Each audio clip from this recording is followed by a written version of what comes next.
जैसा कि last episode में हमने देखा है कि लुओ फैंग एंसेस्ट्रल गोड सेट से ब्लड सैंपल को लेते हुए अपनी गोल्डन ओन बीस्ट बॉडी की इनेट सीक्रेट टेक्निक का इस्तेमाल करके अपनी थर्ड क्लोन बॉडी को बनाना शुरू कर चुका था, जिसमें वो कामयाब भी हो पा रहा होता है। पर इसे पूरी तरह से बनकर तैयार होने में 600 ईयर्स लगने वाले थे। अब आगे इस एपिसोड की स्टार्टिंग होती है और हमें 500 साल बाद एंसेस्ट्रल गोड सेट के ट्रेजर लैंड का सीन दिखाया जाता है, जहां पर अलग अलग रेसिस से कई सारे जीनियसिस अपना अपना लक आजमाने के लिए यहाँ पर ट्रेजर्स को ढूंढने के लिए आए होते हैं। और कहा जाता है कि यहाँ पर मौजूद सारे के सारे ट्रेजर्स सुप्रीम लेवल के हैं। और इससे भी ज्यादा हैरानी की बात यह है कि वो ट्रेजर्स अपने मालिक को खुद चूज करते हुए उसके सामने अपीयर होते हैं। इसीलिए यहाँ पर मौजूद ये सभी लोग अलग अलग जगहों पर जाते हुए अपना अपना लक आजमा रहे थे कि काश कोई ट्रेजर हमारे लिए भी अपीयर हो जाए। इसी दौरान हम डीमन रेस के दो जीनियस को देखते हैं, जहां पर एक अपने दूसरे साथी से कहता है, तुम यहाँ इस ट्रेजर लैंड पर पिछले मिलियंस ऑफ ईयर्स से आ रहे हो, पर तुम्हें कोई भी ट्रेजर नहीं मिला, इसलिए तुम्हें गिव अप कर देना चाहिए। उसकी ये बात सुनकर दूसरा डीमन आंसर करते हुए कहता है, हाँ, अगर मेरे लिए सिर्फ एक ट्रेजर अपीयर हो जाए। इससे पहले कि वो आगे भी कुछ कह पाता, तभी वहाँ पर लुआ फैंग बड़ी तेजी के साथ आसमान को चीरते हुए ट्रेजर लैंड की पीक की तरफ बढ़ रहा होता है। फैंग के फ्लाई करने की स्पीड को नोटिस करते साथ ही सभी के सभी वॉरियर्स उसे देखते हुए कहते हैं, ये तो ब्लेड रिवर किंग है, वो भी यहाँ पर आ गया। तभी फिर हम मैकेनिकल रेस के एक जीनियस को देखते हैं, जो फैंग को देखते हुए कहता है, 9 नेदर टाइम एंड स्पेस से वापस आने के बाद इसे पिछले 500 ईयर से नहीं देखा गया है, और अब ये अचानक से अपीयर होते हुए सीधा ट्रेजर लैंड की तरफ आ गया। इसी के साथ सीन कट होता और इधर हम फीजिंग किंग को देखते हैं, जो कि ट्रेजर आइलैंड में ही मौजूद था, और वो भी लुओ फैंग को सीधा माउंटेन पीक की तरफ जाता हुआ देख रहा होता है।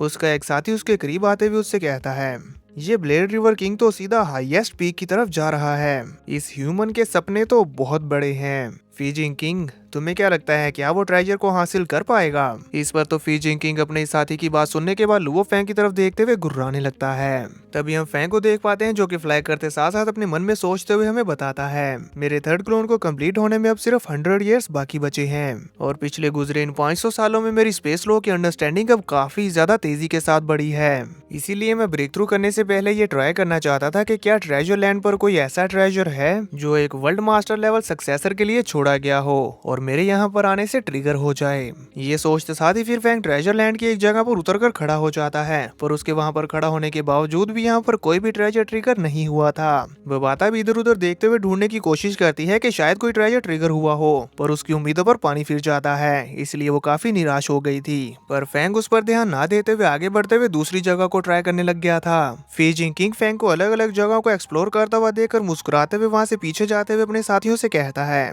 इसे यहाँ से कुछ नहीं मिलने वाला। वहीं इधर हम फैंग को देखते हैं, जो दूसरी जगह पर जाता है, पर यहाँ पर भी कोई ट्रेजर ट्रिगर नहीं होता। ये देखकर तो फीजिंग किंग के साथी हंसते हुए कहते हैं, हा, दूसरी जगह पर भी कोई रिएक्शन नहीं हुआ। फैंग नहीं रुकता, वो अलग अलग जगहों को एक्सप्लोर करते हुए अपने लक को आजमाने की कोशिश कर रहा था, पर वो बाता तो काफी ज्यादा उम्मीदें लिए होती हैं कि कोई ना कोई ट्रेजर तो मिल ही जाएगा, लेकिन हर बार उस बेचारी की उम्मीदों पर पानी फिरता जा रहा था। फैंग को इतनी सारी जगहों को एक्सप्लोर कर लेने के बावजूद भी फेल होता हुआ देखकर वहाँ पर मौजूद सभी लोग जोर जोर से उस पर हंस रहे थे, पर फैंग उन पर जरा भी ध्यान नहीं देता। अब तो फीजिंग किंग भी हंसते हुए कहता है, लिटिल ब्लेड रिवर किंग, अब तुम्हें अपनी कैपेबिलिटी और वर्थ का पता चल जाएगा। इधर हम देख पाते हैं कि ऑलमोस्ट सारी जगहों को एक्सप्लोर कर लेने के बाद वो बाता फ्रस्ट्रेट होते हुए कहती है, किसी ट्रेजर को एक्टिवेट कर पाना कितना ज्यादा मुश्किल है। और फिर वो एक जगह की तरफ अपनी फिंगर पॉइंट करते हुए कहती है, अब बस वो लास्ट पॉइंट बाकी बचा है।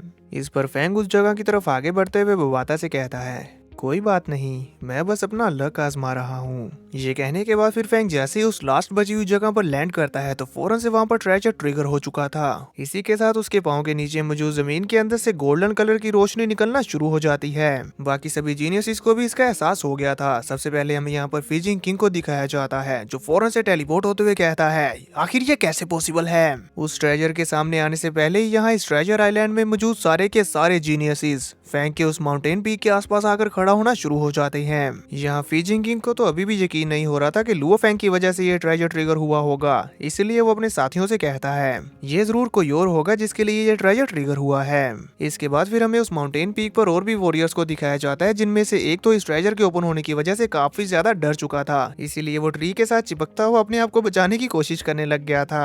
पर फिर ट्रेजर को ओपन होता हुआ देखकर वो खुद को संभालते हुए कहता है, मैंने इस ट्री को टच किया है, ये ट्रेजर मेरे लिए ओपन हो रहा है। है, जिस पर एक दूसरी वॉरियर उसके पीछे से तेजी के साथ फ्लाई करते हुए आकर उसे एक जोरदार किक मार के हवा में उड़ा देती है और कहती है, नहीं, ये ट्रेजर मेरे लिए ओपन हुआ है। इस बात पर बहस करते हुए ये दोनों ही एक दूसरे से टकराने लगते हैं, पर तभी आसमान में मौजूद अरोरा लेक के अंदर से कई सारी एनर्जी बीम्स इस माउंटेन पीक की तरफ आने लगती हैं, जिन्हें इतनी तेजी के साथ अपनी तरफ आता हुआ देखकर फैंग तो हैरान हो गया था, जबकि वो बाता वहां से 9-2-11 हो जाती है। हमें दिखाया जाता है कि ये सारी की सारी एनर्जी बीम्स ट्रेजर के ट्रिगर हो जाने के बाद उसे सामने अपीयर करने के लिए यहाँ इस जमीन पर उतर रही हैं, और उनके यहाँ पर उतरते साथ ही एक एनर्जी की लहर दौड़ जाती है, जिसमें यहाँ पर मौजूद सारे के सारे फजूल वॉरियर्स जिनके लिए ये ट्रेजर ट्रिगर नहीं हुआ उन्हें उठाकर बाहर पटक देती है। और अब वहाँ पर सिर्फ लुओ फैंग ही बाकी बचा था, जिसे ये एनर्जी कुछ भी नहीं कहती। ये नज़ारा सच में देखने लायक होता है, क्योंकि ट्रेजर के अपीयर होते साथ ही अरोरा लेक भी वहाँ पर काफी ब्यूटीफुल व्यू बना चुकी थी। सभी लोगों के यहाँ पर बाहर फेंक देने के बाद फी जिंगिंग का साथी कहता है,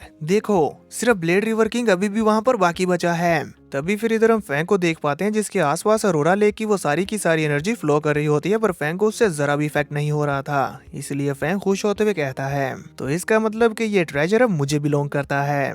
वो खुश हो ही रहा होता है कि तभी उसके नीचे की जमीन फट पड़ती है और वो ट्रेजर सामने अपीयर होना शुरू हो गया था। इसी के साथ फिर हमें देखने को मिलता है कि वो ट्रेजर असल में एक स्टोरेज रिंग है। उसे देखते हुए तो फैंग की भी आंखें चमक उठी थी। बाहर मौजूद वॉरियर्स आपस में बातें करते हुए कहते हैं, यहाँ इस ट्रेजर आइलैंड पर अपीयर होने वाले सभी ट्रेजर सुप्रीम लेवल ट्रेजर्स की वैल्यू रखते हैं। मैं देखना चाहता हूँ कि आखिर इस स्टोरेज रिंग के अंदर क्या है। इसके बाद फिर हम फी जिंग किंग को देख पाते हैं, जो कि फैंग से काफी ज्यादा जेलस होते हुए अपने मन में कहता है, ब्लेड रिवर किंग, मैं तुम्हें डेफिनेटली बाद में दिखाऊंगा कि इंसान की अपनी स्ट्रेंथ सबसे अहम है। आखिर कब तक तुम ट्रेजर्स पर रिलाय करोगे?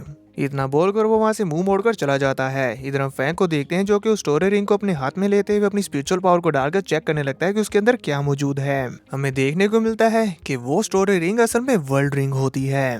फैंग उसके अंदर पहुंच जाता है तो बोबाता और डूका भी उसके साथ वहां पर अपीयर हो गई थी। फैंग इस वर्ल्ड रिंग के अंदर मौजूद ट्रेजर को देखकर हैरान रह गया था, जबकि बोबाता उसे देखते हुए खुश होते हुए कहती है, ये तो एक flying palace type precious treasure है।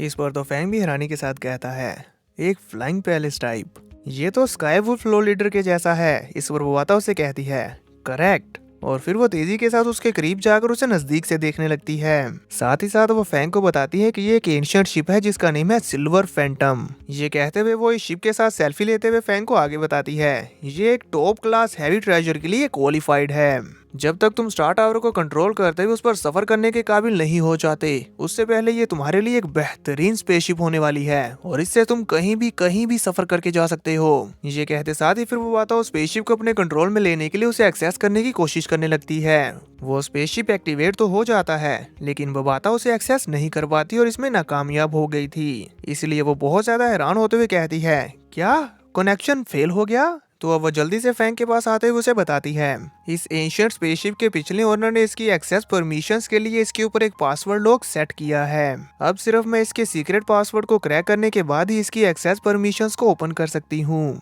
लेकिन इस तरह के सीक्रेट पासवर्ड्स का मेरे डेटाबेस में कोई रिकॉर्ड नहीं है। ये कहते बोबाता बहुत ही ज्यादा उदास हो गई थी। ऐसा इसलिए क्योंकि वो भी जल्दी से जल्दी स्पेसशिप को एक्सपीरियंस करना चाहती थी, पर अभी के लिए वो ऐसा नहीं कर पाएगी। ये जान लेने के बाद फिर फैंग स्पेसशिप से मिले हुए इस मैसेज को लेकर अपने मास्टर क्यूरियोसिटी लॉर्ड के पास आ जाता है, उनसे इस बारे में और भी ज्यादा इन्फॉर्मेशन लेने के लिए। और अब फिर जैसे ही फैंग उन्हें ये सब कुछ बता देता है तो क्यूरियोसिटी लॉर्ड उससे उस मैसेज को लेते हुए उसे रीडेबल लैंग्वेज में ट्रांसलेट कर देते हैं। इसी के साथ फिर हम भी उसे पढ़ पाते हैं, जिसमें लिखा हुआ था, मैं यूनिवर्स की स्टार्टिंग में बिना अपनी मदर और फादर के अकेला पैदा हुआ। मेरा कोई साथी नहीं था, ना ही कोई रेस, ना ही कोई क्लैन, और मुझे इस बात का बहुत ही अफसोस है कि मेरे पास कोई भी इनहेरिटर नहीं है जिसे मैं अपनी ये स्पेसशिप पास डाउन कर सकूं। इसीलिए मैं अपनी सिल्वर फैंटम इल्यूजन शिप को आने वाली फ्यूचर जनरेशंस के लिए एज अ गिफ्ट छोड़कर जा रहा हूँ। Chang Fang.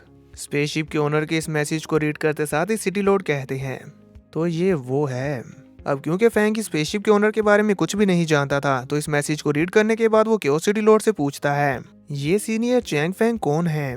इस पर हम मास्टर क्यूरियोसिटी लॉर्ड फैंग को बताना शुरू करते हैं। Chang Fang ancestral god set के one of the 8 initial beast gods में से एक है। वो उन बाकी सभी बींग्स के जैसे नहीं है जो कि कल्टीवेशन के थ्रू बीस्ट गॉड्स बने, बल्कि वो तो यूनिवर्स की स्टार्टिंग में सोर्स लॉ की पावर्स के साथ फ्यूज्ड होते हुए मैनिफेस्टेड बीस्ट गॉड बने, a natural born beast god. वो एक्सट्रीमली पावरफुल थे। और क्योंकि natural born beast god universe के एसेंस से पैदा होते हैं, इसीलिए उनके स्केल्स, फेदर्स और ब्लड में एक्स्ट्रॉर्डिनरी इफेक्ट्स होते हैं, जिसके चलते वो पावरफुल वॉरियर्स की नज़र में प्रीशियस ट्रेजर्स हैं।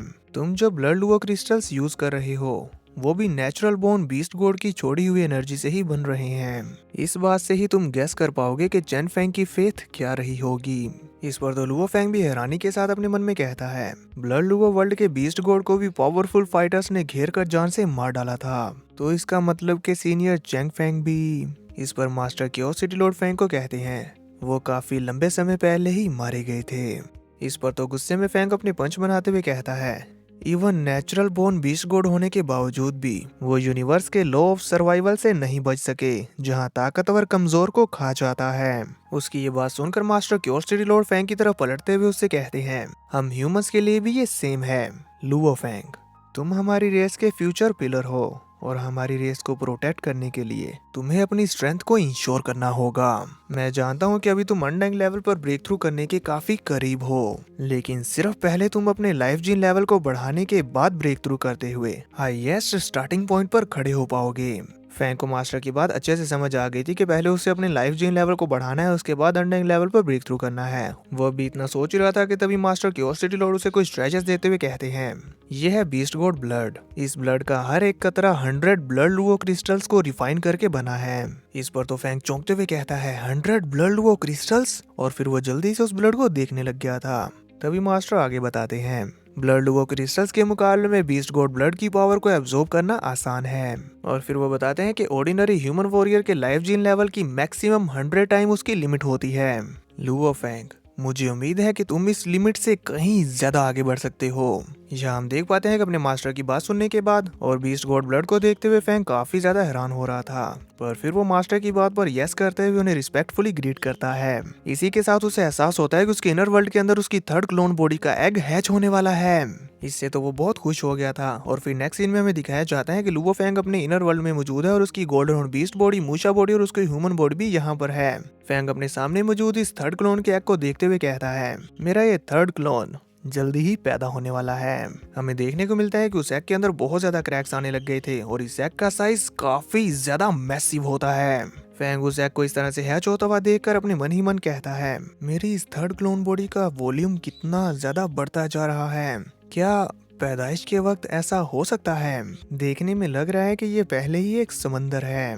फेंग इतना कहते हैं कि तभी थोड़ी देर बाद वो एग भी हैच हो जाता है और उसके अंदर से वाकई ही 9 डार्कनेस सी अपीयर होता है, जो कि फिर धीरे धीरे करके एक बॉडी की शेप लेने लग गया था। बबाता और हैवी एरो किंग तो इसे देखकर बहुत ही ज्यादा खुश हो रहे होते हैं। अपने इस थर्ड क्लोन की बॉडी को फॉर्म होता हुआ देखकर लुओ फेंग कहता है, ओह, मेरा थर्ड क्लोन तो flash and blood type life form है। उसके इतना कहते साथ ही हमें दिखाया जाता है कि फेंग का थर्ड क्लोन पूरी तरह से अपनी फॉर्म लेकर क्रिएट हो चुका होता है और जैसे ही वो फेंग के इनर वर्ल्ड में पहला कदम रखता है तो हमें दिखाया जाता है कि वो इतना ज्यादा जॉइंट है कि गोल्डन हॉर्न बीस्ट उसके सामने एक छोटी मक्खी से भी छोटा है। उसके वहाँ सिर्फ फेंग के इनर वर्ल्ड में कदम रखने से ही वहाँ तूफान सा उठता है और पूरा का पूरा इनर वर्ल्ड शेक कर रहा था। फेंग की ह्यूमन बॉडी और मूशा बॉडी खुद को संभाल रही होती है, जबकि बबाता जो कि फ्लाई कर रही थी वो फेंग की इस थर्ड क्लोन बॉडी के साइज को देखते हुए कहती है, इसका बॉडी साइज तो मैसिव है, जरूर इसकी बॉडी के अंदर डिवाइन एनर्जी की कैपेसिटी भी इमेंस होगी। 9 नेदर वर्ल्ड के साथ इसके कनेक्शन को देखते हुए लुओ फेंग, तुम्हारे इस थर्ड क्लोन का नेम हमें रखना चाहिए 9 नेदर सी क्लोन। दोस्तों कमेंट्स में बताना मत भूलना कि लुओ फेंग के इस न्यू क्लोन को देखकर आपको कैसी फीलिंग आ रही है। ये तो सच में दिखने में बहुत ज्यादा अमेजिंग है। फेंग के आने वाली बैटल्स में इसको फाइट करते हुए देख पाना सच में बहुत ज्यादा शानदार होने वाला है। आप सब लोग इसके लिए एक्साइटेड हैं या नहीं मुझे कमेंट में बताना मत भूलना। तो मिलते हैं नेक्स्ट पार्ट में।